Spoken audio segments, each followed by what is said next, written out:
Почитувани представници на медиумите, почитувани сограѓани. Ако некој ви постави прашање што е полошо од Силвана Бонева, тогаш најлогичен одговор е дека полоши се две Силвани Боневи. А токму тоа ни го нуди ВМРО-ДПМН на нашата политичка сцена како струмички продукт.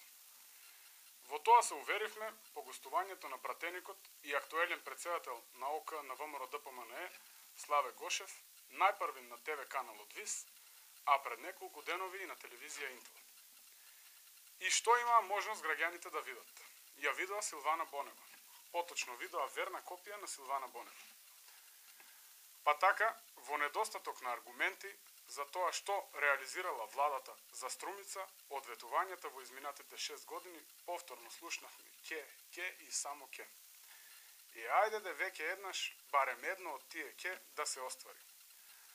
Слушнавме од Гошев и дека канцеларијата на пратениците од ВМРО-ДПМН месечно примала и до 150 граѓани. Машала.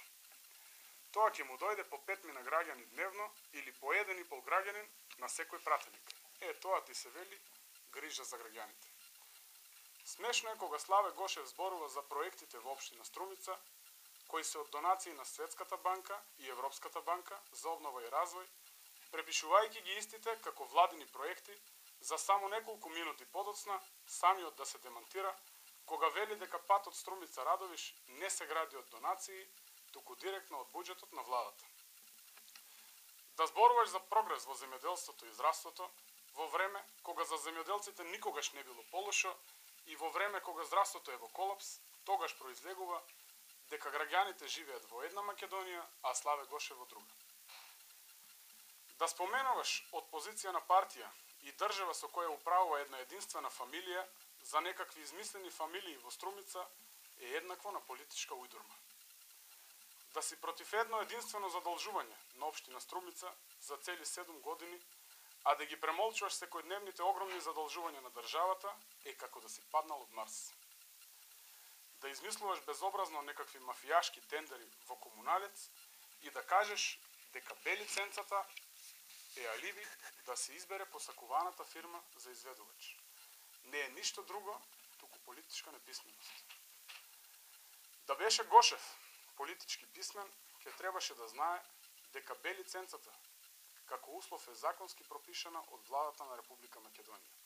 И уште треба да се знае дека за изведувачи на надгробни споменици е избрана фирмата Форма во собственост на поранешниот секретар на општинскиот комитет на ВМРО-ДПМН. Славе Гошев е само 7 месеци пратеник, а веќе научил непримерно да лаже. Колку да се знае дека е од ВМРО-ДПМН. Арно и на лагите им се кратки нозете. И покрај тоа, што во неколку наврати тој потенцираше дека на нашата фудбалска гордост Горан Пандев владата му продала земјиште по 1 евро за квадрат, вистината е дека земјиштето Пандев го купи на јавна лицитација по цена од 1000 денари за метар квадратен. Господине Гошев, па вие немате ни срам ни перде кога лажете. Од вас не бидува добар политичар, уште помалку добар пратеник. И ако од сето тоа очигледно произлегува дека Славе Гошев е верна копија на Силвана Бонева, тогаш го повикуваме од се срце да биде кандидат за градоначелник од редовите на ВМРО-ДПМН.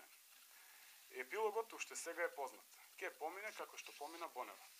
Господине Гошев, колку и да зборувате, колку и да имате намера да бидете агресивни, на крајот сепак ќе треба да преброиме кој што направил за Струмица. А тоа, мора да признаете, ни најмалку не ви оди во прилог. Благодарам.